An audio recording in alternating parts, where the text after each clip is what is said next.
नमस्कार, जनसत्य न्यूज देख रहे हैं आप और मैं हूं आपके साथ सचिन दुबे।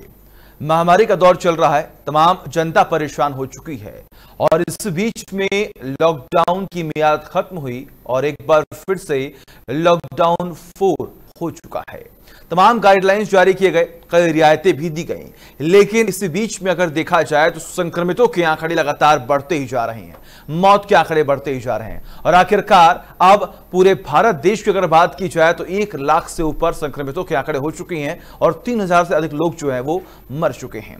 और इस बीच में आज हमारे साथ आगरा के विधायक महेश गोयल जी हैं, वो जुड़ चुके हैं। महेश जी, सबसे पहले आपका बहुत बहुत स्वागत है जनसत्य न्यूज पर।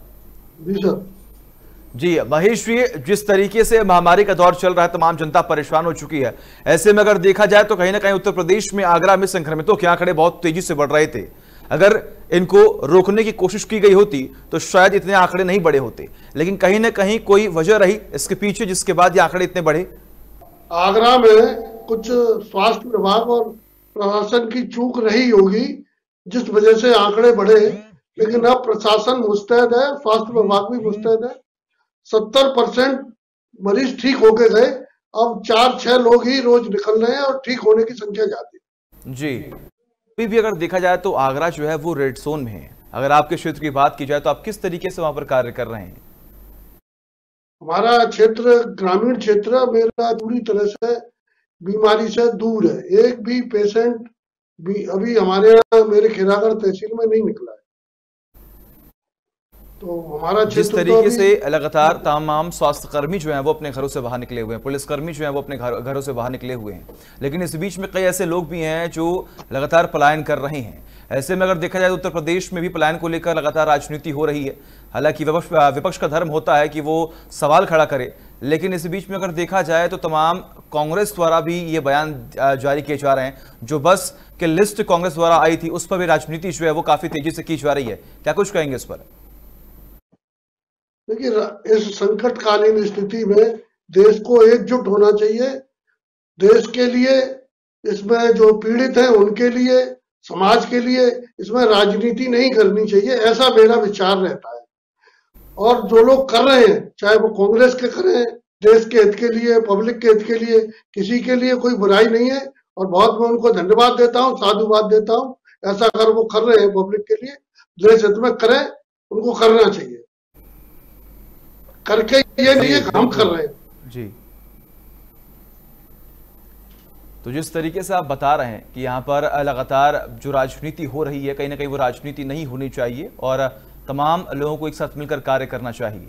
अगर ऐसे में अगर आपके क्षेत्र की वापस से अगर मैं बात करूं तो कहीं ना कहीं यहाँ पर अगर देखा जाए तो आप किस तरीके से अपने घरों से बाहर निकल रहे हैं? क्योंकि कहीं ना कहीं आपके पास समय तो होगा नहीं, क्योंकि आप लोगों से बात कर रहे होंगे, आपको अपने परिवार के पास भी रहना है, वहां पर भी समय देना है। तो किस तरीके से आप इन तमाम चीजों को मैनेज कर रहे हैं? देखिए, हमको मैनेज करना चाहिए और कर रहे हैं। हमारा धर्म है सेवा के लिए, हमें चुना लोगों ने अपनी समस्याओं के निराकरण के लिए। जब कोई आदमी कोई जनप्रतिनिधि चुनता है तो सबसे पहले ये सोच लेता है कि मेरी सारी व्यवस्थाएं, मेरी सारी सुविधाएं और मेरी सारी परेशानियों को ये सुनेंगे और दूर करेंगे। हम जितना भी हो सकता है उसमें कोशिश भी करते हैं और हमारा धर्म भी है, इसलिए हम कहीं ना कहीं से उसके लिए कुछ ना कुछ करके टाइम निकालते हैं, जाते भी है। खतरों के सामने हम सोचते हैं कि भाई सब दुनिया संकट में है तो हमको भी थोड़ा सा, स्वास्थ्य कर्मी भी जा रहे हैं, पुलिस वाले भी जा रहे हैं, तो हम भी उसी सेवा भाव से लोगों के साथ जुड़े। इस लॉकडाउन में कई लोग परेशान हुए, खासतौर पर अगर देखा जाए तो किसान तबके के जो लोग हैं, जो मजदूर हैं, वो भी काफी परेशान हुए। उनके लिए क्या कुछ किया जा रहा है आपके द्वारा? हमारे द्वारा क्या सरकार ने भी किया है। हमारे यहाँ मजदूरों के लिए मनरेगा का काम स्टार्ट हो गया 4 दिन से, इसलिए किसी भी मजदूर को अगर वो मजदूरी करना चाह रहा है तो मजदूरी की कोई कमी नहीं। दूसरा, हर व्यक्ति को उसके पास राशन कार्ड है, अगर उसे राशन की जरूरत है तो उसको राशन किट 100% दूरों को इनको जरूरत है उनको दी जाएंगी और दी जा रही है और आगे भी दी जाएंगी। किसी भी व्यक्ति को भूखा नहीं रहने दिया जाएगा। मजदूरी करेगा, मजदूरी मिलेगी और राशन किट भी। सरकार द्वारा कई योजनाएं जो हैं वो तमाम जनता के बीच में लाई गई हैं, लेकिन अगर देखा जाए तो विपक्ष जो है वो कई आरोप लगा रहा है कि आखिर जमीनी स्तर पर कहीं ना कहीं कोई लापरवाही जो है वो जरूर बढ़ती जा रही है, जिसकी वजह से तमाम जनता तक एक सुख सुविधाएं जो है वो नहीं पहुंच रही हैं। नहीं, विपक्ष नकारात्मक विचार से अगर कोई आलोचना करता है तो वो उसका अपनी समझ है, लेकिन अगर सकारात्मक करता है तो निदरक नेरे राखी आंगन कुटी चबाए, हम ये बात भी मान लेते हैं। वो कुछ गलतियां हमारी ढूंढ के बताते हैं तो हम उनमें सुधार भी करते हैं और सुधार कर भी रहे हैं, और हमारा धर्म भी है कि उनकी बात को सुने और उसमें सुधार करें। ऐसा नहीं है कि पूरा नेगेटिव ही वो बताएंगे, लेकिन नेगेटिव बात वो करते हैं तो वो उनका अपना विचार है, उसके बारे में हम कुछ नहीं कह सकते। जैसा कि मैंने आपको कहा कि इस महामारी के दौर में कई तबके के लोग जो हैं वो परेशान हुए हैं, खासतौर पर अगर देखा जाए तो शिक्षा की अगर बात करें हम, तो आने वाले समय में शिक्षा को लेकर क्या कुछ रणनीति बनाने वाले हैं? कृषक को लेकर रणनीति बनाई है। कृषक के लिए कृषि कार्य में कोई भी रोक बाधा नहीं है। आप अपना काम पूरी तरह से करें, आपके कृषि यंत्रों की मरम्मत होगी, कृषि यंत्रों को परचेज करें, खाद की बीज की सब दुकानें खुलेंगी सोशल डिस्टेंसिंग बनाते हुए, और किसानों को कोई भी असुविधा होगी उसके लिए सरकार ने प्रशासन को भी कहा है और हम लोग भी मुस्तैदी से उस बात को देख रहे हैं कि खरीफ की बुवाई आने वाली है।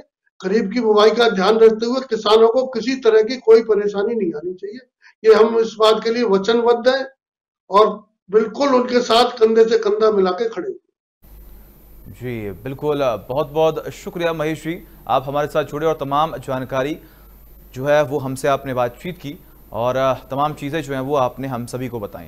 तो देखा आपने किस तरीके से यहाँ पर हमने महेश गोयल जी से बात की और इन्होंने तमाम जानकारी हमें दी कि किस तरीके से यहाँ पर इनके क्षेत्र में कार्य हो रहा है और आने वाले समय में किस तरीके से ये आगरा को और अच्छा करने वाले, किस तरीके से रेड जोन से लेकर ग्रीन जोन तक ये आगरा को लेकर जाने वाले हैं, इस पर वो लगातार रणनीति जो है वो बना रहे हैं।